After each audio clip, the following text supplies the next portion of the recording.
Kentucky basketball's backcourt has some really good starters, but could the depth pieces be significantly better than advertised?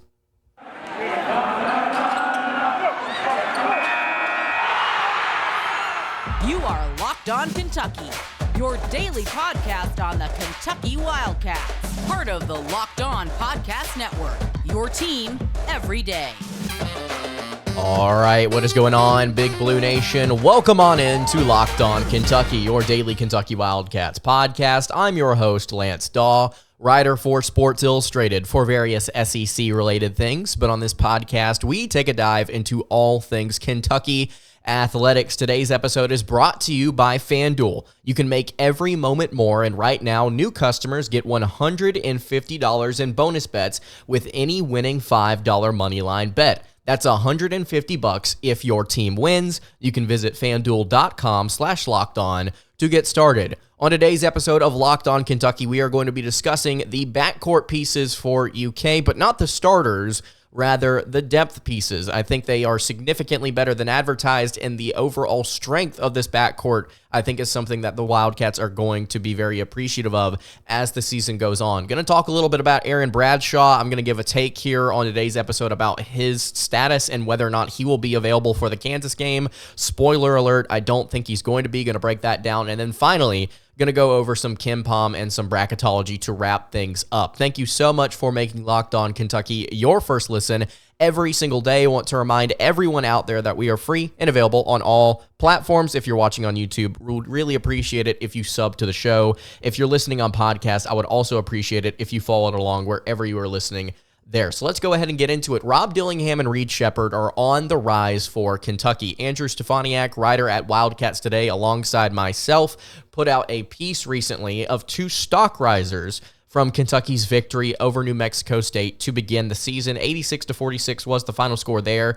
The freshmen for the Wildcats were very impactful in this one. That's actually something I did not note in my recap episode that I had in my notes that I ended up skipping over. The freshmen for Kentucky were very impressive, at least when it came to scoring the basketball. Obviously, they did a lot of other good things really, really well. But the two players I want to talk about here today, Reeves Sheppard and Rob Dillingham, they are currently backing up DJ Wagner and Antonio Reeves in that starting rotation. Obviously, Reeves, the fifth-year senior, very experienced, does one thing very, very well, and that's get buckets. He was 4 of 10 shooting in his first game, probably going to shoot better as the season continues to go along. DJ Wagner also, I believe, was like 6 of 13, but 1 of 5 from outside the arc. You would expect his shooting numbers to go up here as the non-con slate gets rolling. But I want to shift our attention today to these two players who came off the bench and ended up scoring, doing a lot of really good things for the Wildcats. And I think here we need to have a conversation about the difference between starting, coming off the bench, the rotation as a whole. We had a very interesting conversation with Andy Patton of Locked On College Basketball yesterday, and he had an interesting perspective that I want to kind of dive into a little further here. So let's first talk about Reeves Sheppard. Sheppard, as we all know, son of a Kentucky legend, played very well in his Wildcats debut. He had 12 points, he had 5 rebounds, 2 assists, also blocked 2 shots, stole the ball twice. He looked really impressive, doing a lot of different things for Kentucky. And that's what he's been advertised as since he really started to come on in July. Right before the Global Jam, if I'm not mistaken, Kentucky really started to hype him up and say, hey, he's going to actually be a legitimate part of this team. He's going to be a part of this rotation. He's going to come in and do a lot of really good things for us, and he's going to help us win basketball games. There was a concern, I think, for the majority of this offseason as to whether or not Reeves Sheppard would actually be able to contribute as much as fans want him to, because he is the son of a former Kentucky legend, for two actually Kentucky legends, including his mother. People want to see him play. People want to see him play, and whether or not we were actually going to be able to see that consistently was up in the air. A lot of people putting out their projections for this rotation for UK and how they're going to stack things up this year. He was like the 9th or 10th man in a healthy rotation for the majority of people out there. And as the summer progressed, as we got to see him play in this Global Jam, we got to see a lot more, I think, than we really expected. He statistically performed a lot better than I think some people thought. He is a great shooter, great form, really good on-ball defender, off-ball defender as well. He just does a lot of little things really, really well for the Wildcats. A very well-rounded player that has a little bit of height to him as well. He's not short for his position. He comes off the bench and can do two different things for Kentucky, not statistically, but as far as how they like to run things. He can play defensively against one or two, and he can run offensively the one or the two. He's a really good, I think, combo guard for UK. He works very well with the ball in his hands. I think that he sees the court just as well as Dillingham and Wagner do. He shoots the ball very well. I think he's aggressive getting to his spots. He's also, like I said, a phenomenal outside shooter. We've gotten to see that during a couple of exhibition games and the season opener. Reed Sheppard, if he does come back next season, is going to be very, very, very good for the Wildcats. I can go ahead and tell you, in a starting role, a full-time starting role. But I don't think Reed Sheppard this year needs a starting role to thrive and contribute to this team as well as he does. In fact, Patton on yesterday's episode suggested something about both Dillingham and Sheppard that I don't know if we've discussed enough. Maybe their efficiency, maybe where they are best as individual players and where they fit in on this team, maybe they are the best whenever they do come off the bench and they rotate in and they provide that spark. That's something that we've not really talked about a whole lot on this show. In fact, most of what we've talked about is whether or not Sheppard and Dillingham can kind of work their way into that starting rotation. How can they find their way as starters? And I don't necessarily think, because of Kentucky's depth here, that they need to really worry about who starts and who doesn't. I think that once you sorted that thing out with DJ Wagner and Antonio Reeves, that's going to be your starting two until you decide to change things. And I don't think Wagner's going to continue to shoot as poorly as he has early on. I don't think that Antonio Reeves is going to have a slump consistently like he did in the season opener. So Sheppard and then Dillingham coming off the bench for Kentucky, I think right now is good. I think it's okay. I think it's very possible that they work best coming off the bench. I'm content with this right now, and I want to shift here now to the shiftiest player on the team, Rob Dillingham, who actually scored a team-high 17 points. He had 5 rebounds, 3 assists, 2 steals, and something that Andrew Stefaniak mentioned in his article that I want to point out here. Outside of like Wagner and Reeves, who are great scorers, Dillingham may be the most natural scorer on this Wildcats team. You got to see him do several different things. Score in isolation, score off a pass to get a shot off, and I think he hit a couple of threes in this game as well. You got to see him get to the rim. We've discussed the thing that John Calipari has pointed out about his point guard, his ability to adapt post-Global Jam, put on some weight, and become a more physical downhill attacker. And we've gotten to see him be very comfortable taking things to the hole whenever he has the opportunity to. Dillingham is going to pan out. He's going to continue to develop, and I know that there is a lot of chaos that comes on the court whenever he does have the ball in his hands. At times, Cal's trying to rein it in a little bit, but it's so fun to watch. It's so fun to see.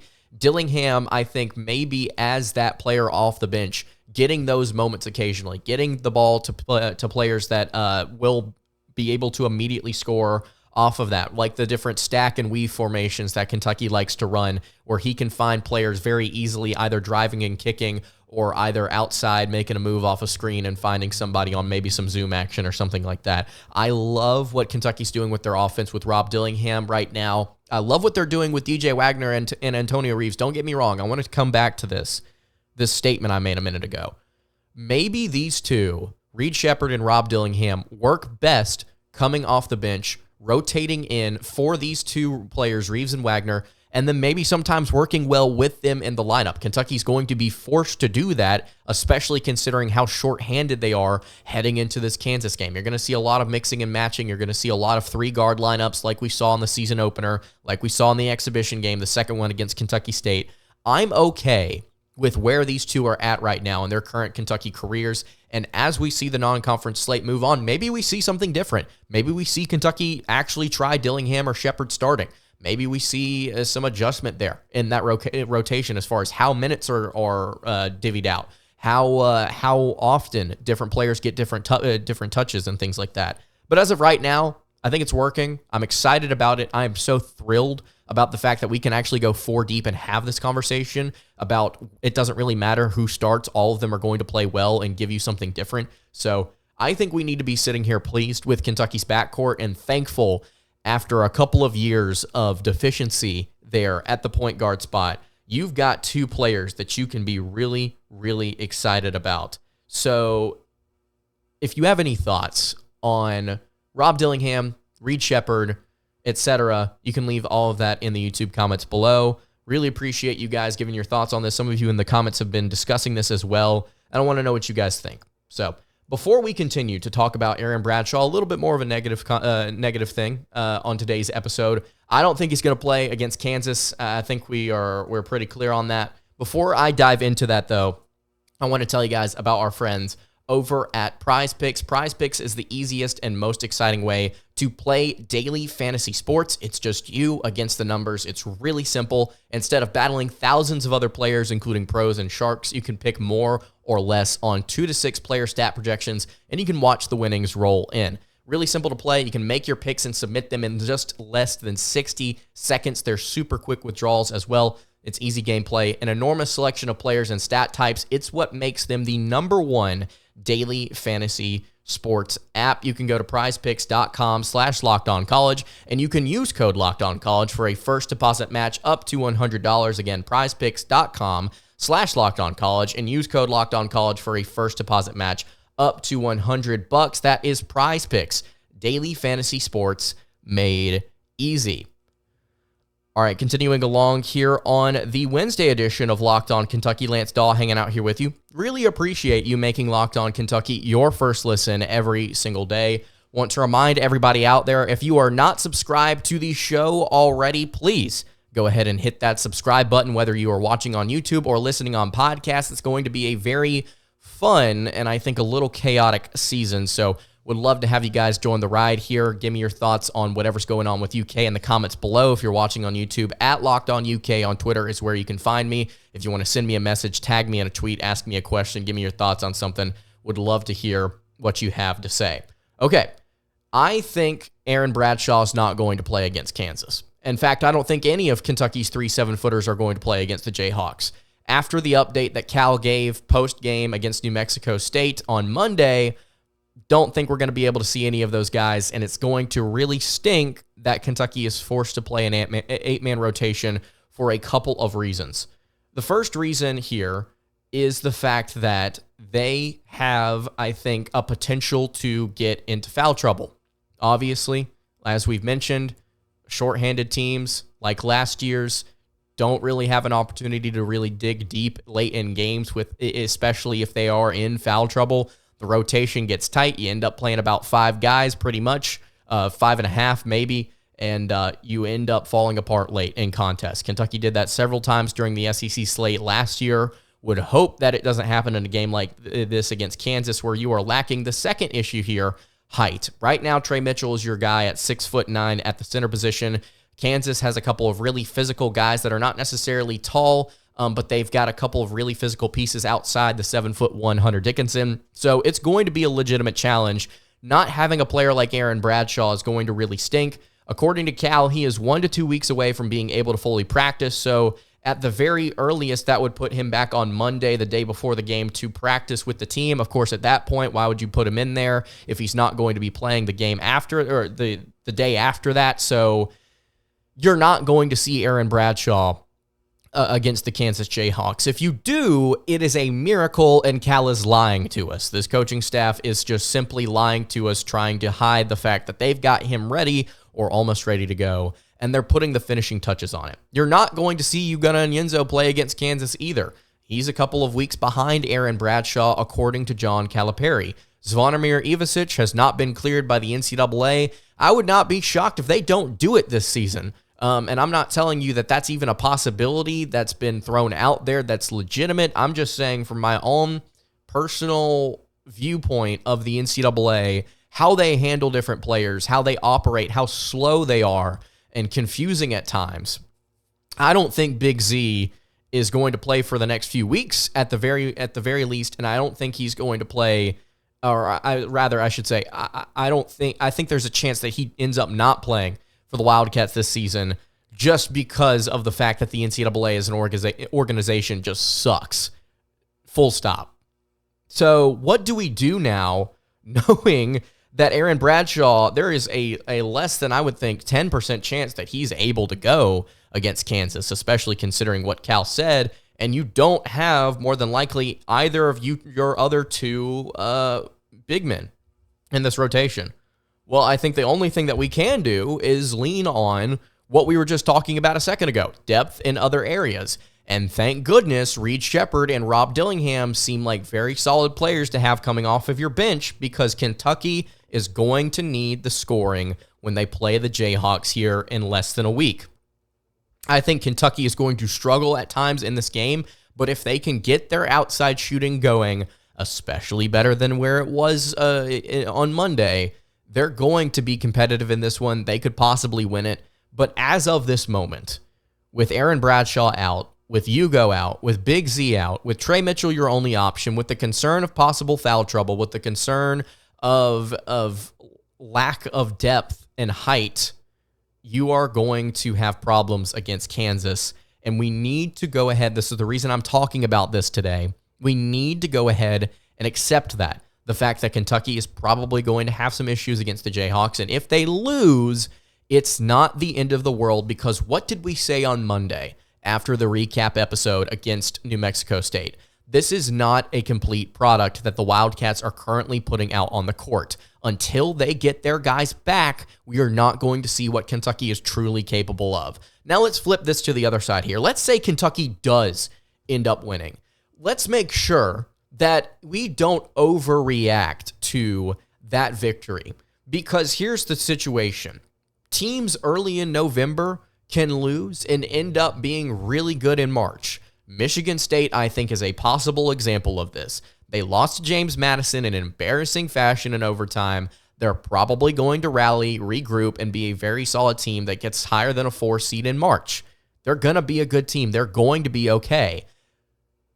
But at the same time here with Kentucky, if you end up winning this one and you end up shocking the world and beating them shorthanded, it doesn't mean necessarily that you're going to go on to March and you're going to win the national title and you're going to somehow win 100 games even though you only play 40 in a season.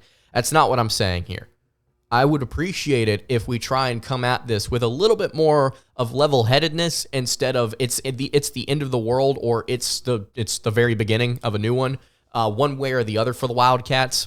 You win or lose this game, it's okay. You can regroup. You can go on to the next one. What you don't want to see is Kentucky end up losing all of their big-time non-con games, kind of like they did last year.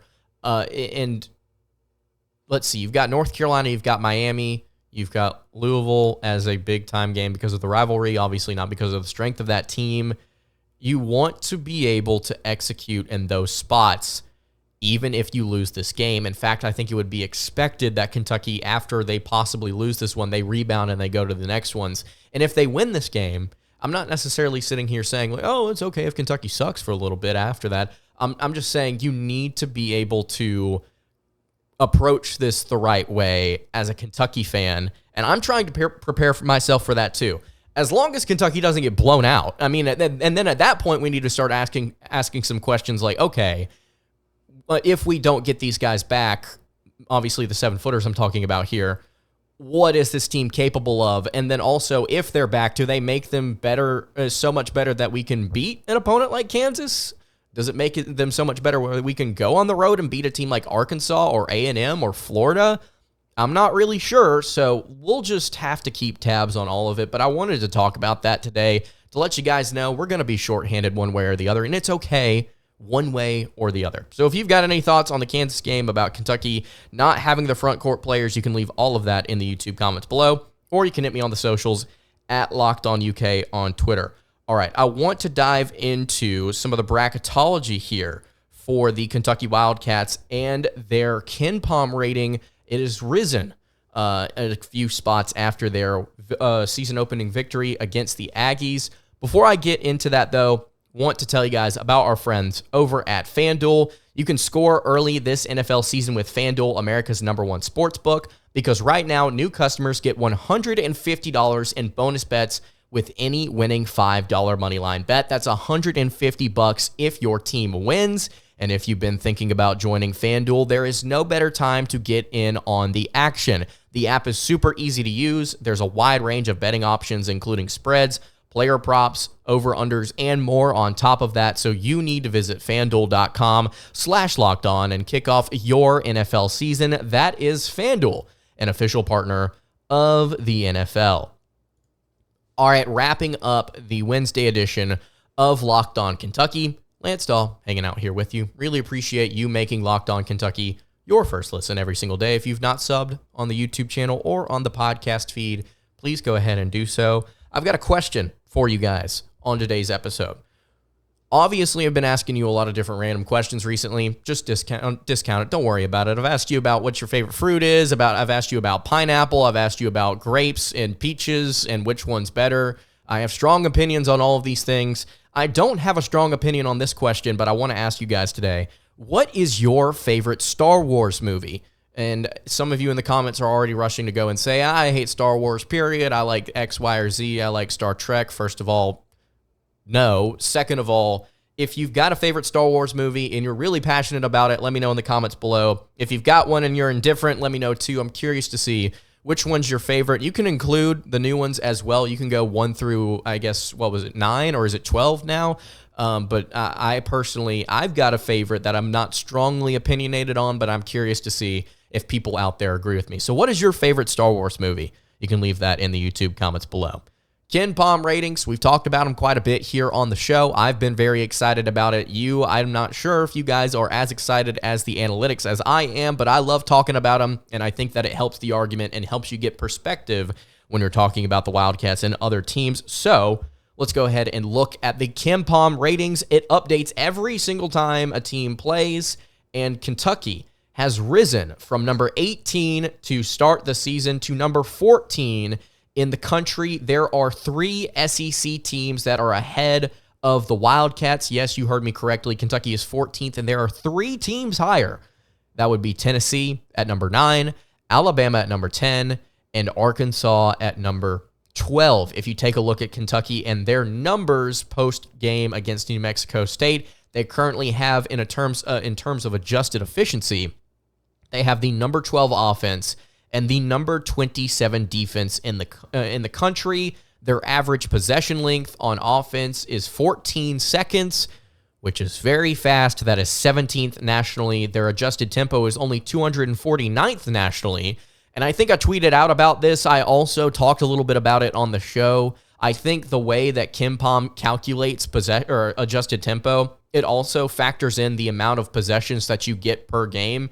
And Kentucky was not just absolutely dominant in that aspect where they were stealing the ball and hogging possessions. Like I mentioned earlier, Kentucky played fast. They split possessions pretty evenly. So that tells you, if you're looking at KenPom and you're just running the numbers based on their formula, the adjusted tempo kind of balances it out. Now, I'm shocked that it's that low because there are 363 teams in Division I college basketball, and you're 249th. Would have expected you to still be somewhere around average or getting near the top half of the country here in terms of adjusted tempo because of how fast Kentucky ran. But I guess if that's the way they calculate it, that's simply the way they calculate it. Kentucky's going to need other teams to go fast too in order to have their adjusted tempo as a whole move up. Some other notable things here: Kentucky is top 10 in the country in turnover percentage on offense. They hardly let New Mexico State get to the foul line as opposed to other teams. They are now currently second in the country in free throw attempts as opposed to field goal attempts, which is very, very solid. Unfortunately, New Mexico State made all of their free throw attempts, so Kentucky is 254th there. And free throw percentage allowed, nothing you can really do about that. Steal percentage on both ends of the floor, Kentucky is top 10. They are 9th in the country right now in steal percentage on offense and 6th in the country in steal percentage on defense. There are other metrics here that we could dive into. I guess the final one that I want to point out is we talk about Kentucky's height a lot. We talk about the fact that they don't necessarily have the height that they would, the dominance that they would, I guess I should say, with their 7-footers in this rotation. They are still, in terms of average height, they're still 29th nationally, which is something that I don't think you could have said about last year's team. They were 88th nationally in average height. So Kentucky's got a little bit of length on them. Kentucky's got a little bit of height on them as well. So that's your update on KenPom. We've moved up. Let's see if we move up again after playing Texas A&M Commerce on Friday. And then a bracketology update. Homeboy Joe Lenardi did it again, boys. He's still got Kentucky as a 5 seed in his bracketology. The SEC is currently tied with the Big Ten in terms of total teams in the Big Dance with 8, at least in Joe Lenardi's projected bracket. Kentucky right now in the West region playing against Yale, the 12th seed. It doesn't really matter who Joe says we're matching up with. It's just kind of an idea as to where things project out. Still, right now, Kentucky as a 5 seed. I would love to see them either hold the line here or rise as the season progresses. I would expect them to. I would expect them to rise. I think they're going to have a good year in the SEC. But the Wildcats right now, a 5 seed, still on that line. We'll see what happens there. Alabama is also a 5 seed. You look around, Tennessee currently right now is a 2 seed. They've looked really good on the offensive end of the floor, and paired with their defensive dominance, I may have to take a step back on Tennessee and reevaluate them, because they may be much better than any of us had anticipated. Mississippi State is an 8 seed. A&M is a 4 seed. Auburn also an 8 seed. Arkansas a 4 seed. Florida a 10 seed. A lot of really solid teams in the SEC. Also, Missouri on that first 4 out. So they are one of the last teams that are not included in the NCAA tournament. Otherwise, it would have been 9 teams in the field for the conference. So really good year for the SEC. We'll see how things shape out. So I think that's going to do it for today's episode of Locked On Kentucky. You can follow the show on Twitter at LockedOnUK. You can follow me on Twitter at LanceDahl_, and you can follow the show on Instagram. That is at Kentucky Podcast. Any questions, comments, concerns, you can leave those in the YouTube comments below. You can hit me on the socials. I will see you all tomorrow for another episode of Locked On Kentucky. Hope you guys have a great rest of your day, and God bless.